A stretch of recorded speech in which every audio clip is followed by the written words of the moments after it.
Hey everyone, and welcome back to our channel. Today, we're diving into an essential nursing skill, stoma care.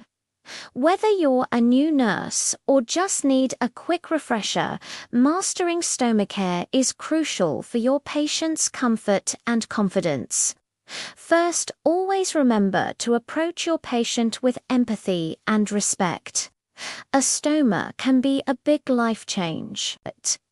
When changing the pouch, start by gently removing the old one.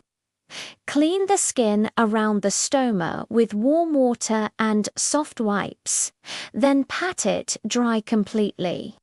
A dry surface is key for a good seal.